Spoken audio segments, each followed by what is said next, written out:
예. 마태복음 17장 1절에서 13절 변화산 담화 이런 제목의 말씀을 드리도록 하겠습니다. 기독교의 특징들을 여러 가지로 얘기할 수가 있는데 그 특징 중 하나가 변화하는 것이 바로 기독교의 특징이다 이렇게 얘기할 수 있습니다. 변화. 오늘 이 본문에는 본문과 마가복음에는 변형대사 이렇게 그 번역이 되어 있고 누가복음에는 이제 같은 내용을 기도하실 때 용모가 변화되고 이렇게 기록되어 있습니다. 영어 성경을 보니까 트랜스피규얼 이런 단어를 쓰는데 같은 뜻이라고 할 수가 있습니다. 헬라어에서도 제가 찾아봤는데 그 어려운 단어가 사용을 했는데 그 내용도 뭐 특별히 다른 이런 설명이 없고 변형 이런 뜻이 있었습니다. 고린도전서 15장 52절에 보면 나팔 소리가 남의 죽은 자들이 썩지 아니할 것으로 다시 살아나고 우리도 변화되리라 이런 말씀이 있습니다. 장차 성도의 미래의 모습이라고 할 수가 있고 고린도전서 15장 51절에도 보라 내가 너희에게 비밀을 말하노니 우리가 다 잠잘 것이 아니요 마지막 나팔에 순식간에 호련히 변화되리니 이렇게 말씀하고 있습니다. 로마서 12장 2절에도 너희는 이 세대를 본받지 말고 오직 마음을 새롭게 함으로 변화를 받아 하나님의 선하시고 기뻐하시고 온전하신 뜻이 무엇인지 분별하도록 하라. 고린도후서 3장 18절에는 우리가 다 수건을 벗은 얼굴로 거울을 보는 것 같이 주의 영광을 보며 그와 같은 형상으로 변화하여 영광에서 영광에 이르니 곧 주의 영으로 말미암음이니라 이렇게 기록되어 있습니다. 바로 이 믿음은 우리가 갖고 있는 이 믿음은 이런 변화에 대한 기대와 소망을 갖고 있다 이렇게 말씀할 수가 있고 오늘 이 성경의 본문은 우리가 갖고 있는 그 기대를 현실적으로 눈앞에서 보여준 사건이라 이렇게 얘기할 수가 있습니다. 막연히 우리가 상상 속에서만 갖고 있을 법한 그런 일들이 예수님께서 지하들 눈앞에 보여주심으로써 그 성경에서 약속한 변화에 대한 것들을 현실적으로 매우 가깝게 이해하기 쉽게 이렇게 보여준 사건이 바로 이 변화산의 사건이다 이렇게 얘기할 수가 있습니다. 그런데 그 자리에 예수님 외에 모세와 엘리야가 나타났다 이렇게 성경이 소개하고 있습니다. 시대 순으로 보면 모세가 먼저고 그리고 엘리야가 그 다음이고 예수님은 또 시대적으로 보면 한참 후에 이렇게 세상에 오셨는데 동시에 시대를 달리하는 세 분이 그 자리에 나타났다. 라고 하는 것은 우리가 이제 상식이나 세상의 어떤 세속적 그런 지식의 근거에서는 이해할 수 없는 그런 현상이라고 할 수가 있고 또 우리가 성경에서 앞에서 설명한 것처럼 변화할 것이다 라고 하는 그런 말씀을 많이 보았지만 우리가 그와 같은 것들을 정확하게 이해하기가 어려웠지만은 이와 같은 우리가 앞으로 우리가 변화를 어떻게 받을 것인가 라고 하는 데 대해서 가장 적극적이고 또 쉽게 이해할 수 있는 그런 힌트가 되는 순간이다 이렇게 얘기할 수가 있습니다. 마가복음 12장 26절에 보면 죽은 자가 살아난다는 것을 말할진대 우리가 굉장히 어려운 얘기인데 죽은 자가 살아난다는 것을 말할진대 너희가 모세의 책 중 가시나무 떨기에 관한 글에 하나님께서 모세에게 이르시되 나는 아브라함의 하나님이요 이삭의 하나님이요 야곱의 하나님이로라 하신 말씀을 읽어보지 못하였느냐. 이것은 바로 그 하나님의 존재는 시대를 달리하는 모든 사람들에게 동일하게 하나님이 된다라고 하는 그런 말씀이라고 할 수가 있습니다. 인간의 육체는 혹은 인간의 육체에 둘러싸이는 그 이해의 한계는 공간과 시간을 뛰어넘기에 어려운 그런 한계가 있지만 오늘 이 변화산 사건은 이 시간과 공간을 뛰어넘는 하나님께서 우리에게 변화에 대한 그런 기대를 아주 현실적으로 또 가장 적극적으로 그리고 또 우리가 이해하기 쉽도록 보여준 사건이다 그런 얘기입니다. 이 외에도 예수님께서 부활하신 후에 공간과 시간을 뛰어넘어 지혜들에게 나타났다가 사라지기도 하시고, 또 이제 그 벽을 이런 통과하셔서 없던 자리에 갑자기 나타나시기도 하시고, 이와 같은 것도 같은 그런 경우라고 할 수가 있습니다.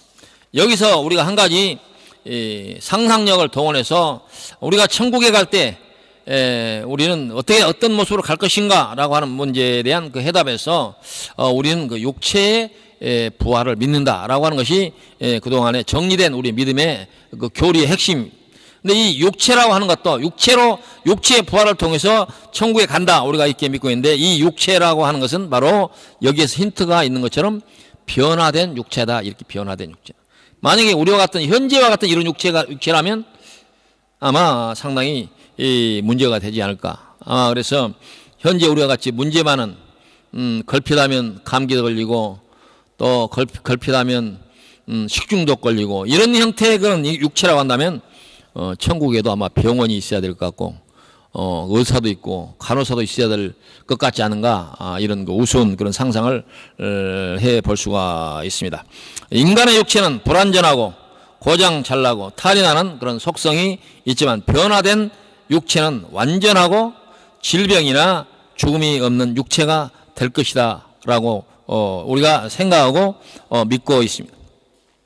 오늘 우리가 읽었던 그 이제 교동문에도 그와 같은 내용이 이제 병도 없고 질병도 없고 다 상함도 없는 그런 미래가 있을 것이다, 그렇게 말씀한 것이 소개되어 있습니다. 그러면 우리는 그와 같은 성경이 설명한 대로 믿을 필요가 있습니다. 장차 우리는 이러한 완전한 모습으로 변화하는데 완전한 모습으로 변할 것이다, 그런 얘기입니다.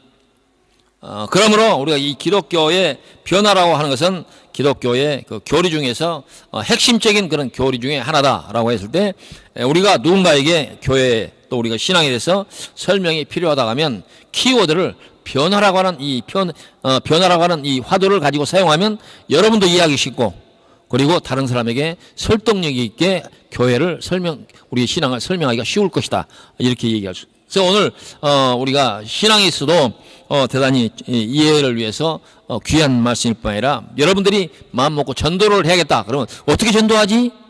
라고 할 때 이 화두가, 이 변화에 대한 이 말씀이 여러분들을 쉽게 우리 교회에 대해서, 신앙에 대해서 설명할 수 있는 말씀이다, 그렇게 여러분이 생각해 주기를 바랍니다. 그런데 이제 예수님과 모세와 엘리야가 함께 나타나서 말하는 이 모습을 본 그 베드로는 이렇게 말합니다. 주여, 우리가 여기 있는 것이 좋사오니 만일 주께서 원하시면 내가 여기서 초막 셋을 짓되 하나는 주님을 위하여, 하나는 모세를 위하여, 하나는 엘리야를 위하여 하리이다, 이렇게 말씀하고 있습니다. 이 말씀을 했을 때에 이 베드로는 아마 이 말씀을 하면 예수님께서 좋아하시지 않을까, 이런 아마 기대를 했을 거예요. 상대 기분 나쁘라고 이렇게 얘기한 적은 없지 않겠어요? 여기서 이제 초막이라고 했는데, 여기서는 그 아름다운 정말 환상적인 그러한 경치와 가장 어울리는 그 어떤 집을 아마 얘기했을 거예요. 예를 들자면 우리 같은 경우는 우리나라 경치 좋은 곳에 가면 정말 아주 정자가 잘 그려져 있는데 그와 같은 걸 상상해도 좋을 것 같아요. 뭐 유럽 땅도 마찬가지죠. 어디든지 경치가 좋은 곳이 있으면 돈 많은 사람이 거기도 별장도 짓고, 여러 뭐 또 요새 같은 개념으로는 뭐 연수원도 짓고 그러잖아요. 아마 그와 같은 것을 모세도 상상했던 것이 아닌가, 이렇게 생각이 됩니다. 인간이면 그런 상상을 할 수도 있을 것이다, 이렇게 생각하는데 무리가 없을 것입니다. 그런데 이제 오늘 말씀에는 행약이 되어 있지만, 이 같은 말씀을 기록한 누가복음에는 이 말씀 뒷 말미에 이렇게 되어 있습니다. 이것은 이제 공동번역 성경에 쓰여진 대로 이거 이제 읽으면, 이 베드로가 그 말을 했는데 무슨 소리를 하는지 자기도 모르고 한 말이었다, 이렇게 아주 그 직설적으로 공동번역에 생각이 되었어요. 그래서 우리가 예수님에 대해서든지 우리가 세상 일에 대해서 정확한 그 팩트, 사실을 알지 못하고 뭔가 얘기를 해야 된다고 하는 그런 뜻으로 얘기를 하다 보면 그 팩트와는 전혀 상관이 없는 그런 얘기를 하는 경우가 있는데, 이 베드로의 경우가 그런 경우가 아닌가, 이렇게 생각되고, 어떤 면에서는 이 신앙을 이해하는 인간의 그 한계를 보여주는 것이다. 이렇게 이해할 수가 있습니다. 사람들은 눈에 보이는 것만, 그리고 자기가 알고 있는 것만 이해하려고 하는 그런 속성이 있고, 또 그렇게 말하는 그런 그 습성이 있습니다.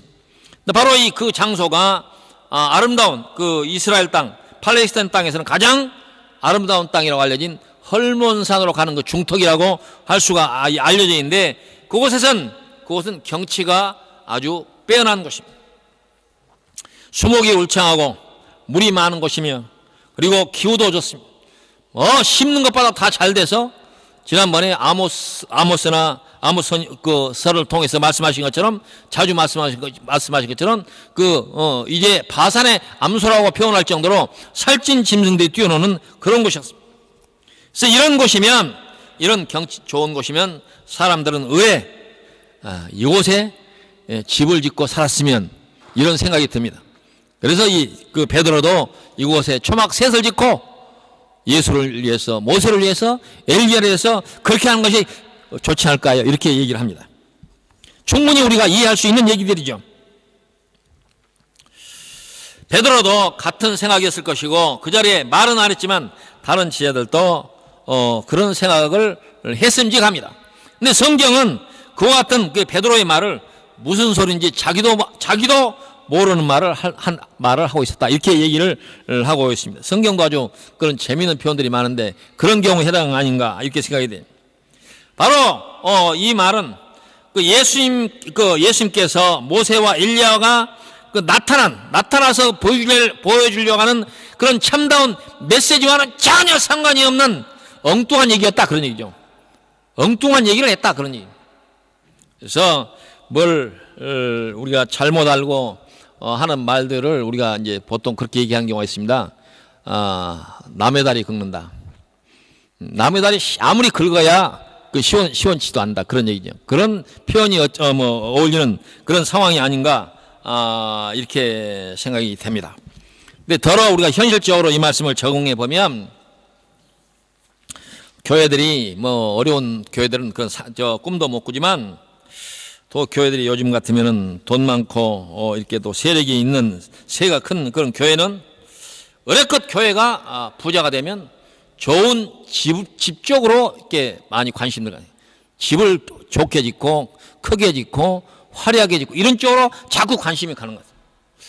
교회가 만약에 돈이 많아진다면 그런 유형의 그런 쪽 관심을 가는 것보다도 무형의, 어떻게 하면 어려운 사람들 돕고, 어떻게 하면 복음을 전하고, 어떻게 하면 세상에 나가서 세상에 빛이 되고 소금이 될까, 이런 쪽으로 가진 또 모아진 힘과 재화를 사용할 것인가 라고 하는 쪽으로 마음이 모아져야 할 테인데, 그렇지 않은 경향이 시대를 갈수록 더욱 이제 뚜렷해진다. 그건 시대가 보여주는 하나의 현상이 아닌가, 그런 생각이 돼서 걱정도 됩니다. 그래서 이제 소위 잘 나가는 교회, 부흥했다고 하는 교회들이 사회적, 국가적 그런 좋은 역할을 하기보다는 이제 좋은 집을 짓고 위세가 당당한 세상 사람들이 입을 쫙 벌릴 만한 그런 해놓고 그와 같은 것으로 뭔가를 보여주려고 하는 이런 시도가 있다라는 것은 뭔가 잘못되지 않았는가? 그렇지 않습니까? 그건 우리 한국 교회만을 두고 하는 것이 아니라 유럽 교회도 마찬가지입니다. 유럽 교회 여러분들이 보시면 알겠지만 어마어마한 교회, 지금으로 보면 돈을 환산할 수 없는 어마어마한 돈을 들여서 지원한 그 교회들이 지금 어떤 역할을 하고 있습니다.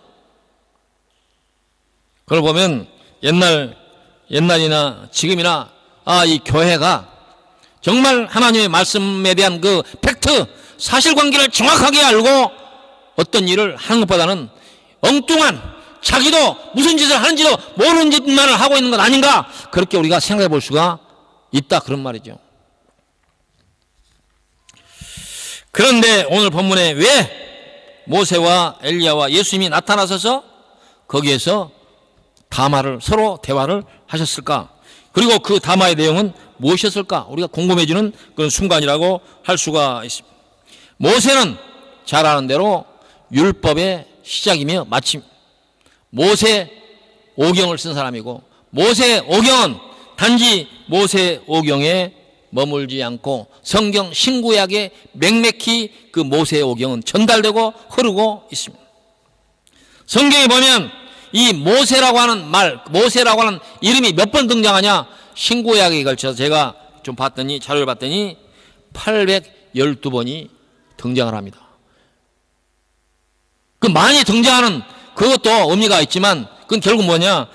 이 신구약 성경 맹맥히 흐르는 그 속에 모세의 정신, 모세의 신앙 거의 들어있다, 그런 얘기입니다. 그러므로 모세는 그러한 성경 속에 맹맥히 흐르는 그런 어떤 정신, 교훈을 대표해서 나타났다, 그렇게 얘기할 수가 있습니다. 예수님께서도 말씀을 전할 때 모세의 글을 아주 자주 인용을 했고, 그리고 예수님의 제자들도 인용을 했고, 구약 성경의 선지자들도 인용을 했습니다. 모세라고 하는 사람을 우리가 인간적으로 보더라도 대단한 생각이 들 때가 많아요. 대단하다. 요즘과 같이 쉽게 글을 쓸 수 있는 이런 컴퓨터와 이런 시대에도 그런 방대한 글을 쓰려면 대단히 어려울 것이에요. 근데 모세 오경을 보면, 여러분들이 성경을 읽으려고 시도하면 이 모세 오경, 창세기, 출애굽기, 레위기, 신명기 여기까지 읽는 과정에 여러분들이 얼마나 그렇게 간단하게 그걸 독파하기가 어렵지 않습니까? 거의 좀 적당한 표현이 뭐지만 신의 경지에 이르지 않았는가 생각될 정도로 모세는 그러한 출중한 그 능력이 있었고, 그리고 하나님을 대면한 자로서 그런 신앙의 아주 핵심을 또 가르치고 또 설명한 그런 분이라고 할 수가 있습니다. 대단한 분이죠. 대단한 분. 모세는 정말 일상의 위인전들을 쓰고 더 훌륭한 사람들 얘기지만 이 세속적인 사람들은 모세가 위대하다 이런 얘기 별로 안 하지만, 따지고 보면 이 세상에 어떤 인간이 모세하고 견질 수가 있겠어요? 대단한 사람 아닙니까? 그러나 예수님과 모세는 천지와 차이가, 천지 사이다 이게. 모세가 아무리 위대해도 예수님과는 차별성이 있다. 요한복음 5장 46절에 보면 모세를 믿었더라면 또 나를 믿었으리니 이는 그가 내게 대하여 기록하였습니다, 이렇게 말씀. 모세가 그 훌륭함을 동원해서 한 건 결국 뭐냐? 예수 그리스도를 증언하기 위해서 그 많은 지혜와 그리고 그 출중한 인간적인 능력을 발휘했다, 그런 얘기입니다. 히브리서 3장 5절에 보니까 또한 모세는 장래에 말할 것을 증언하기 위하여, 장래에 말할 것을 증언하기 위하여 하나님의 온 집에서 종으로 신실하였고, 그리스도는 하나님의 집을 맡던 아들로서 그와 같이 하셨으니. 예수님은 주인의 아들이고 모세는 그 집의 종이었다, 이렇게 성경은 표현하고 있습니다. 요한복음 1장 15절에 보면 요한이 그에 대하여 증언하여 외쳐 가로되 내가 전에 말하기를 내 뒤에 오시는 이가 나보다 앞선 것은 나보다 먼저 계심이라 한 것은 이 사람임을 가리킴이라 하니라. 우리가 다 그의 충만한 데서 받으니 은혜 위에 은혜로라. 율법은 모세로 말미암아 주어진 것이요 은혜와 진리는 예수 그리스도로 말미암아 온 것이라. 율법과 진리는 근본적으로 차이가 있습니다. 바로 예수님과 모세의 그 차이를 그렇게 설명할 수가 있습니다. 누가복음 24장 44절에도 이르시되 내가 너희와 함께 있을 때 너희에게 말한 바 곧 모세의 율법과 선지자의 글과 시편에 나를 가리켜 기록한 모든 것이 이루어져야 하리라 한 말이 이것이라 하시고, 이렇게 말씀하고 있습니다. 결국 여기에서도 이 누가의 증언을 통해서 모세의 모든 글과 이 선지자들의 모든 글이 예수 그리스도를 증언하기 위해서 쓰여진 것이다. 그러면 오늘 변화산에서 모세와 이제 이 선지자의 대표격인 엘리야가 나타난 것은 성경에 관통하는 모든 것이 예수 그리스도의 죽음에서 완성되는 것이다 라고 하는 것을 보여주는 하나의 상징적인 사건이다, 그런 얘기입니다.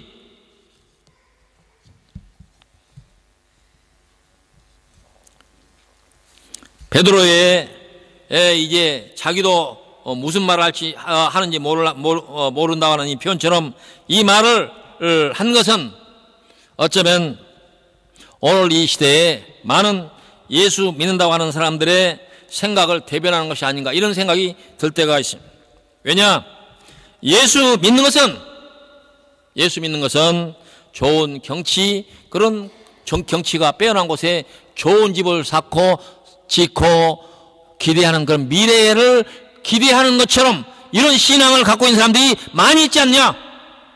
그러나 이 변화산에서 모세와 또 이제 엘리야와 예수님이 했던 얘기는 예수님의 죽음에 관한 것이었다. 성경 그렇게 돼. 바로 이 진리의 핵심이 뭐냐? 우리가 신앙의 핵심이 뭐냐? 우리가 우리 마음속에 기대했던 것은 좋은 경치에서 고래등 같은 집을 짓고 호화로운 파티를 하면서 사는 것에 대한 기대가 아니라 예수 믿는 것은 십자가다. 이게 십자가. 이 신앙이 십자가를 바라보는 신앙인가? 아니면 경치 좋은 곳에 초막셋을 짓고 아름다운 그 꿈을 꾸면서 살아가는 그 미래를 향한 것인가? 그런 생각을 우리가 해볼 수가 있잖아요. 우리가 어떤 신앙을 갖고 있느냐, 이게. 그래서 조금 좋은 집을 주면 하나님이 복을 주어가지고 좋은 집을 줬다. 우리가 인간적인 기준으로 볼 때 사람들이 좋다고 하는 것들을 신앙의 결실로 여기는 그런 경향이 없지 않습니까?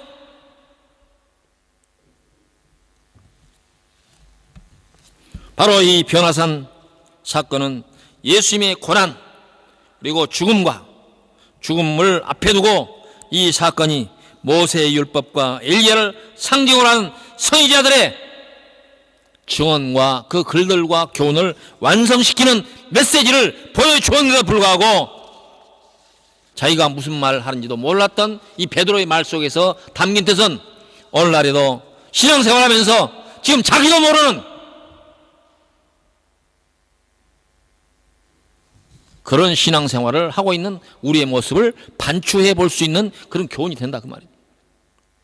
우리 신앙의 미래는 뭐냐? 경치 좋고 아름다운 곳에 멋있는 집을 짓고 살아가는 그런 미래가 아니라 우리의 신앙의 미래는 뭐냐? 십자가를 지는 것이다. 우리의 신앙의 미래는 뭐냐? 예수님을 따라가는 길이 뭐냐? 십자가를 지는 것이다. 그렇잖아요. 그럼 우리가 십자가를 지는 것과 이 세상에서 초막셋을 짓고 이 아름다운 미래를 그리는 그런 방향과 신앙이라면 이것은 비슷한 것이 아니라 신앙의 본질상 비슷한 것이 아니라 완전히 다른 길로 가는 것이다 라고 하는 생각을 해야 된단 말이에요.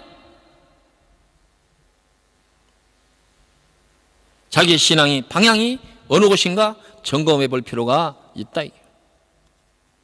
예수님을 따라서 고난과 희생과 봉사의 길을 가는 것을 신앙으로 이길 것인지 아니면 예수님의 십자가를 우리가 따르면서 그 길을 가야 할 것인지 우리의 신앙의 색깔을 결정해야 할 그러한 요구가 이 말씀 가운데 있다, 그러니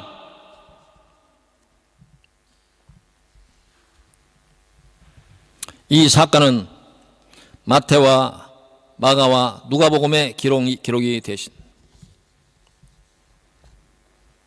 근데 이 마태와 마가복음에는 예수님께서 이 장면에 기도했다 이런 말씀이 없어요. 근데 이 누가복음에는 9장 28절에 예수께서 베드로와 요한과 야고보를 데리고 기도하러 산에 올라가서 기도하실 때 용모가 변화되고 그 옷이 휘어져 광채가 나더라 이렇게 되어 있습니다. 이 차이를 어떻게 우리가 설명할 것인가? 이 여러 자료를 제가 찾아보았더니 어떤 목사님이 아주 잘 설명을 했더라고요. 어떤 목사님은 또 이렇게 설명했다. 기도해야 변화가 있다 이렇게 얘기했는데 물론 그 말도 맞는 말이지만 이 상황에서는 적당한 그 설명이 아닌 것 같고 보통 우리가 마가복음은 예수님을 왕으로 묘사했다 이렇게 왕으로 그리고 마가는 종으로 묘사를 했다. 근데 누가는 예수님을 어떤 모습으로 그랬냐? 인간 예수로 그랬다. 인간 예수. 그래서 누가복음에는 인간 예수를 여기서 기록하기 위해서는 이 상황에서는 이 십자가의 죽음을 두고 예수님께서 했다라고 하는 표현이 여기서는 반드시 필요한 상황이었다 이런 얘기죠. 우리가 예수님은 완전한 하나님, 완전한 영이시고 완전한 하나님의 영적인 그런 존재이면서 또한 완전한 인간이다. 우리가 교리적으로 그렇게 받아들이지 않습니까? 그래서 누가복음에서 설명한 것처럼 인간 예수는 우리가 연민의 정을 가질 만한 그런 모습을 우리가 볼 수가 있다. 이게. 똑같은 인간으로서 예수님의 다른 신적 신분인 영적인 그런 신분 말고 인간적으로 보면 얼마나 고통스러웠겠느냐 이거 얼마나. 그래서 겟세마네 동산에서 예수님께서 기도하실 때 그 모습을 여러분이 잘 알고 있지 않습니까? 기도하실 때 이마에서 흐르는 땀이 피같이 되었다. 상상을 해보세요.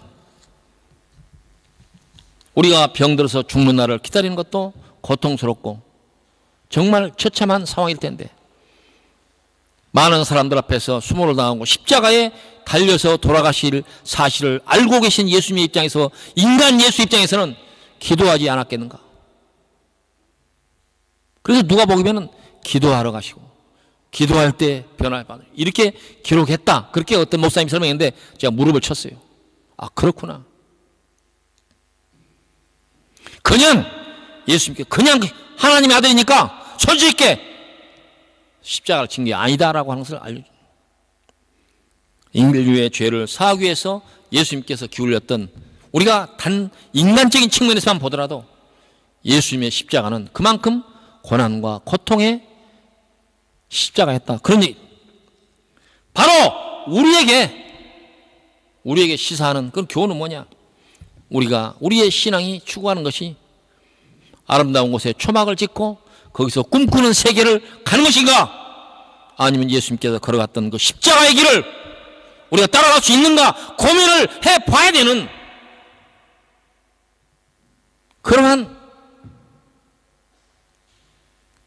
그런 순간, 그런 상황을 우리에게 보여주고 있는 것이다 라고 하는 것입니다.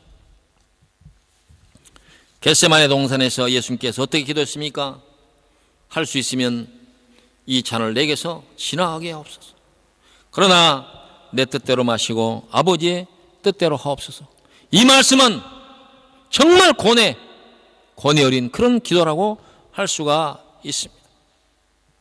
예수님은 하나님의 아들로 창조주로 오셨지만 또 완전한 인간으로 오시고 주무시고 잡수시고 피곤할 때 쉬시고 웃고 울고 그런 모습을 우리에게 보여줬습니다. 우리와 같은 성정을 가진 모습을 보여주셨습니다. 그러므로 인간 예수 입장에서는 기도하지 않을 수 없었을 것이고 그리고 이와 같은 것들을 인간 예수를 이제 테마로 쓴 누가복음에는 그렇게 기록할 수밖에 없었을 것이다. 그렇게 이해가 된다 그 말이에요.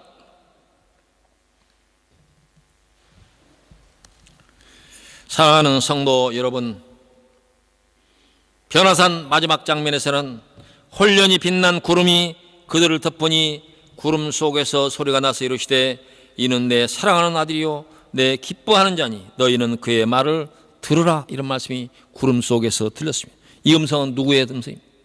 하나님의 음성이었습니다. 하나님의 음성. 하나님의 음성을 듣는 순간이었습니다. 하나님이 육성으로 지혜에게 들려주신 그 말씀이 가벼운 말씀이겠습니까? 흔히 오다 가다 듣는 말씀이겠습니까?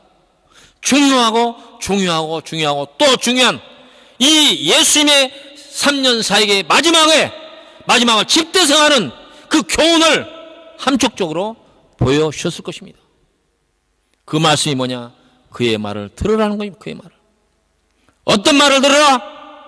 바로 이 말씀은 예수님께서 제자들 앞에서 내가 장로와 제사장들이 잡혀서 죽을 것이다 라고 하는 말을 들었을 때 대표격인 베드로가 그러면 안 됩니다. 그런 일이 일어날 수는 없습니다 라고 했던 그 말씀 바로 뒤에 이 말씀이 나오는 말이에요. 그러니까 그의 말을 들으라고 말을 무슨 말이냐?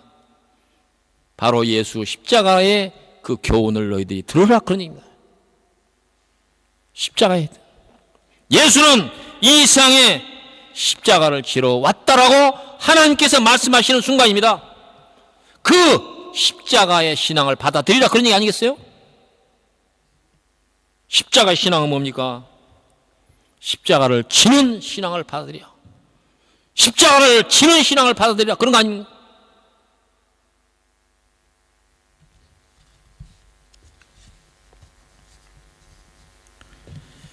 기독교는 그러므로 죽음의 종교입니다. 가볍게 말했을 때는 희생의 종교고, 가볍게 말해서는 양보의 종교고, 겸손의 종교이지만 아주 군더더기 없이 기독교의 핵심 교리는 죽음입니다. 바로 십자가의 죽음. 그 십자가의 죽음을 통해서 우리의 구원을 완성했고, 주께서 죽으심으로 우리를 그 죄 가운데 건져내시고 우리를 구원의 자리에 이르게 하신 것입니다. 그렇게 하시고 예수님께서 말씀했습니다. 누구든지 나를 따라오려거든 자기 십자가를 치고 나를 따를 것이니라, 이렇게 말씀을 했습니다. 십자가를 진다는 것은 무엇을 말하는 것입니까? 십자가를 진다는 건 무엇입니까? 여러분들이 산에 가서 나무 한 그루씩 베다가 십자가 만들어서 지고 다닐 것입니까? 어떻게 십자가를 진다고 하십니까? 고민을 여러분 해보셨습니까? 바로 십자가는 책임과 순종을 말하는 것입니다. 책임이라고 하는 것은 자기가 속해 있는 크고 작은 그 소사이어티 안에서 하나님의 공의를 만족시키기 위해서 내가 감당해야 할 역할들을 십자가다, 그렇게 얘기하는 것입니다. 이 덴마크를 떠나서 멀리 가서 뭐 지로 다니라, 그런 얘기 아닙니다. 여러분들의 회사에서, 여러분들이 학교에서 근무하면 학교에서, 여러분들의 어떤 단체가 있으면 그 단체 안에서 십자가를 지는 일이 어떤 일인지 생각해 본다면 거기에서 책임을 다하고 순종을 하는 것이야말로 십자가를 지는 것이다, 그렇게 얘기할 수가 있습니다. 뭐 대단한 것을 멀리 가서 하라는 그런 얘기 아닙니다. 지난주일에 제가 예정이 없이 베를린을 갔다 왔습니다. 전에 오래전에 제가 알고 있는 그 정년퇴직한 교수님이 베를린에서 통일 관련한 그 학자들과 전문가들의 모임이 있는데, 목사님께서도 관심이 있으신 것 같으니까 오실 수 있으시면 오시죠, 그렇게 얘기를 해서 그냥 그 얘기를 생각은 하고 있었지만 귀노모로 듣고 있다가 지난 월요일 날 제가 카메라를 들고 저기 독일 건너가는 게서까지 가서 그 옛날에 가봤던 곳을 한번 가서 사진도 찍고 그러다가 그냥 안부를 물었더니 베를린으로 내려오시죠. 가까운 곳이니까. 그래서 그냥 갔습니다. 베를린에 오시면 그 연구소에서 호텔이랑 마련해 드릴 테니까 오시라고. 그래서 크게 고민하지 않고 그래요? 그럼 가겠습니다. 그래서 바다 건너 2시간 배 타고 3시간 버스 타고 베를린에 갔습니다. 예정이 없던 길입니다. 가서 한국에서 온 그 북한학 교수, 그분은 한국에서 그 NGO 단체 그 연구소에 또 그 연구원이었는데, 그리고 독일에서는 신문사 기자 출신, 그리고 자동차 관련 그 메스터라고 하는 그 최고 기술을 가진 그 독일에서 공부를 한 그분들과 또 독일에서 지금 한참 메스터 교육을 받고 있는 그 청년 기술자들과 함께 일종의 그 포럼을 가졌습니다. 그래서 저는 뜬금없이 예정이 없이 갔지만은 어찌됐든 저에게 좋은 그런 기회가 됐습니다. 제가 거기에 참석하고 난 느낌이, 거기에서 이제 논의한 것이 뭐냐 봤더니 앞으로 통일은 언젠가 될 거다.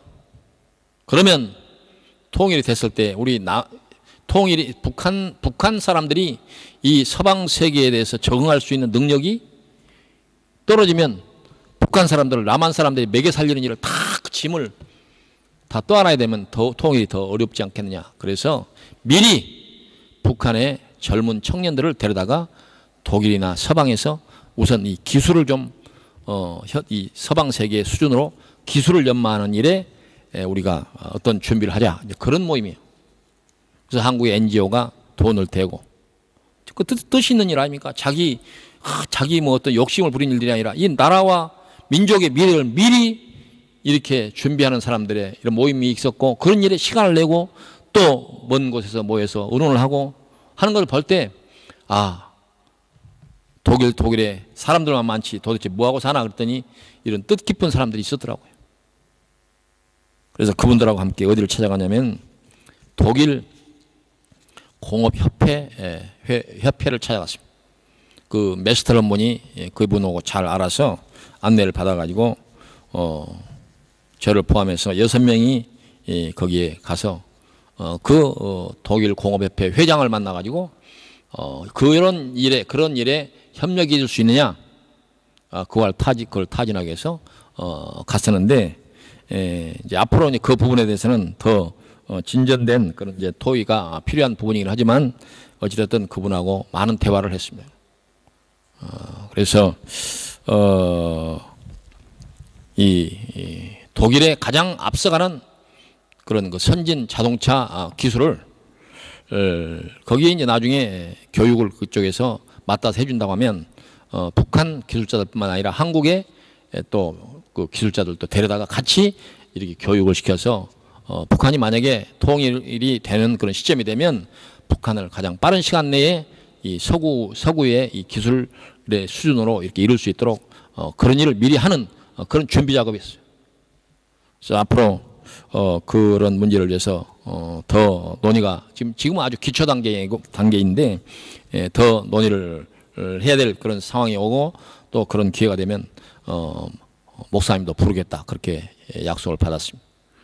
그래서 제가 뭐 가서 할 역할은 없지만 어찌됐든 시대를 앞장서서 바라보면서 준비하는 사람들의 모습을 보고 제가 감동을 많이 받았고 최근에 일본과 이 경제 전쟁에 버금가는 이와 같은 일본의 한국 그 경제에 대한 아주 뜻밖의 그런 그 압력과 공격 앞에서 우리 국민들이 여러 가지 모습으로 어떻게 해야 할 것인지를 현재 전전긍긍하는데 어떻게 해야 할 것인지에 대해서는 여러 가지 방법이 있을 수 있지만은 그런 문제를 위해서 이 시대에 우리가 책임져야 할 부분들은 없는가 이렇게 생각하는 것이 한국 국민으로서 마땅한 태도가 아니겠어요?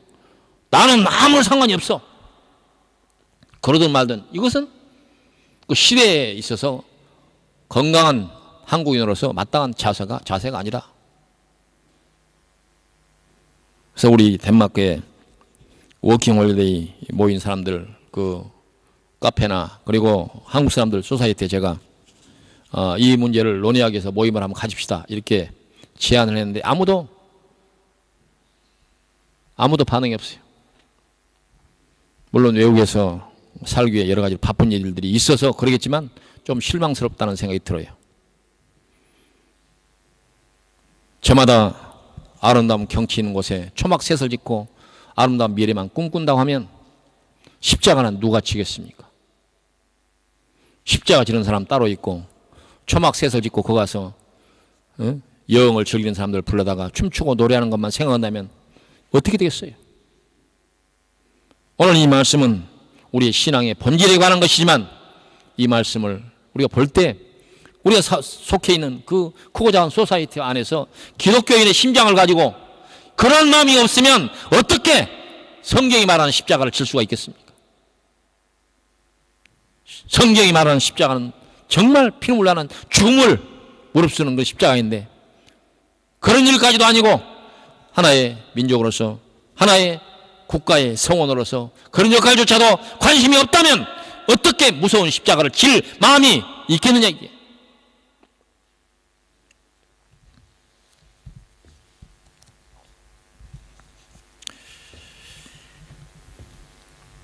우리의 신앙은 베드로의 말처럼 아름다운 곳에 초막셋을 짓고 거기서 일어날 일들을 꿈꾸는 그와 같은 것이 아닙니다. 예수님께서 지셨던 그 십자가 성경이 전체가 맥맥히 관통해서 흐르는 그 정신은 바로 십자가를 지는 것이고, 그 십자가를 지는 일에 대해서 우리가 깊은 고민 없이 우리 자신들을 신앙인이라고 말할 수가 있겠는가? 십자가를 지는 것이야말로 장차 우리가 하나님의 은혜로 말미암아 변화를 받을 수 있는 꿈과 희망을 가질 수 있는 길이 아니겠습니까? 우리가 져야 할 십자가는 우리가 속한 세상 속에서 찾아야 할 그리스도인들의 역할이라고 할 수가 있습니다. 그것이 바로 예수님을 따라가는 일이며 십자가를 지는 일입니다. 오늘 이 모든 말씀 앞에서 예수님께서 보여주셨던 이 퍼포먼스, 이 사건을 통해서 십자가를 지는 일에 너희가 나를 따르거든 십자가를 지라고 하셨던 이 말씀 앞에서 우리가 마음속 깊은 곳으로부터 아멘 할 수 있기를 바랍니다. 기도하십시다. 고맙고 감사하신 여호와 아버지 하나님, 하나님께서 모세와 엘리야를 대표로 하는 성경 가운데 맥맥히 흐르는 말씀과 교훈을 통해서, 그리고 예수님께서 이 땅에 오셔서 지혜들을 3년 동안 교육을 하시면서 우리들에게 들려주시는 메시지는 십자가를 지는 일이었습니다. 이 십자가를 지는 일로 말미암아서 하나님께서 이 세상에 죄 많은 죄들을 구원하시기 위한 그 구원사역의 완성을 우리에게 보여주시고, 또한 우리에게 그걸 바라보는 우리에게 십자가를 지도록 당부하신 줄로 믿습니다. 우리는 연약하고 부족해서 우리가 하나님 앞에 그렇게 할 수 있다고 다짐을 할 수 없습니다. 그러므로 우리가 하나님 앞에 기도하고, 우리가 기도할 때 하나님께서 저희들에게 새 힘을 공급하여 주셔서 그와 같은 상황, 그와 같은 어떤 어려운 일이 있을 때라도 담대히 내가 십자가를 지고 나가겠다고 하는 이런 신앙의 고백에 이를 수 있도록 인도하여 주시옵소서. 감사를 돌렸고 예수님 이름으로 기도하옵나이다. 아멘.